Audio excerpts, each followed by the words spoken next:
Halo, perkenalkan nama saya Mia Darling Boru Sitohang. Dengan NIM 2019-11231, di sini saya akan mempresentasikan tugas UAS Riset Operasi dari kelas D.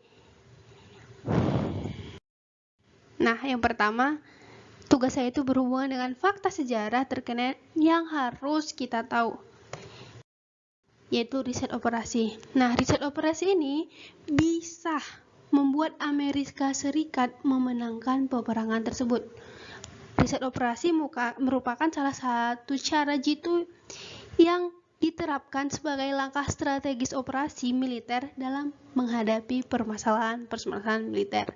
Lalu apa sih riset operasi itu? Nah, riset operasi adalah gabungan dari ilmu pengetahuan, matematika, dan manajemen. Riset operasi sudah dilakukan sejak zaman Romawi.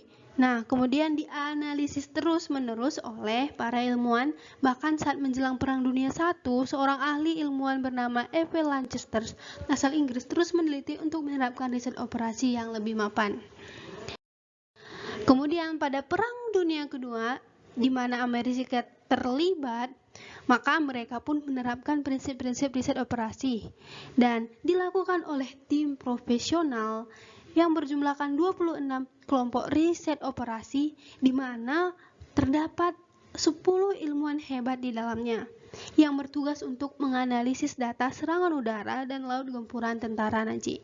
Nah, jadi dari sejarah tersebut kita bisa melihat power dari sebuah riset operasi, yakni sebuah manajemen besar, manajemen militer, manajemen yang dapat mengatasi permasalahan-permasalahan militer pada perkembangannya.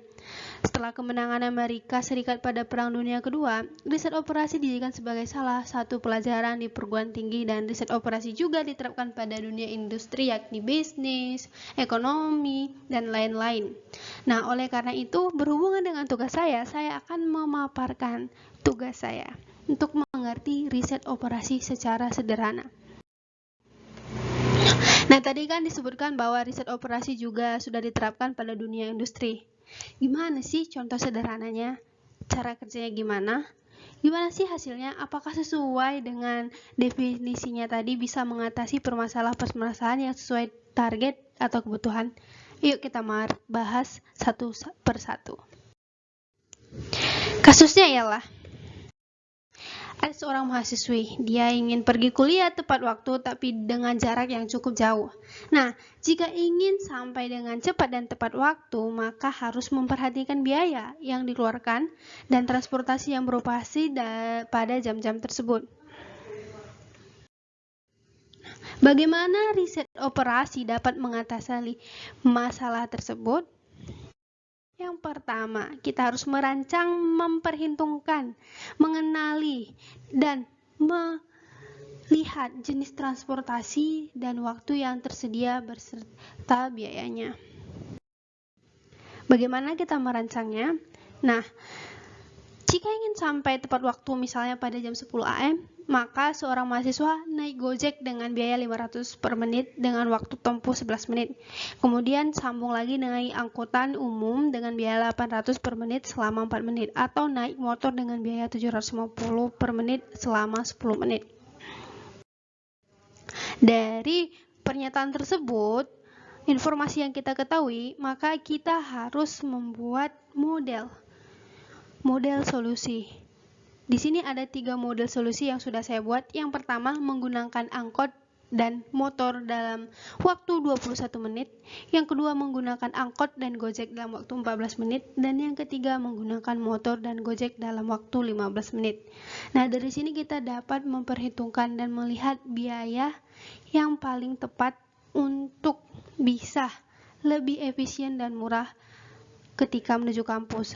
Tapi kita juga bisa melihat mana waktu yang paling tepat untuk bisa sampai dengan kampus, di mana biayanya cukup mahal atau cukup murah.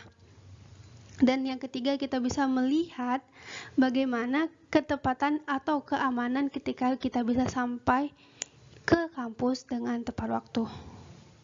Lalu kita akan membuat pemodelan dengan hasil optimum untuk biaya dan ketepatan waktu yang sesuai. Sudah dijelaskan tadi. Setelah itu, dari model solusi yang telah kita buat, maka kita akan mengaplikasikannya. kita mengaplikasikannya untuk menguji apakah model yang kita buat efisien atau tidak. Apakah salah satu model yang kita buat berjalan lancar atau tidak sesuai kebutuhan dan target. Nah, adapun kesimpulan dari presentasi saya adalah untuk menerapkan riset operasi pada kehidupan sehari-hari, maka diperlukan 1. Perumusan dan analisa masalah. Yang kedua, pemodelan cerminan masalah. Yang ketiga, mencari solusi. Dan yang keempat, menguji dan menerapkannya. Baik teman-teman, terima kasih atas perhatiannya. Saya akhiri presentasi saya. Jika ada salah kata, mohon dimaafkan. Shalom.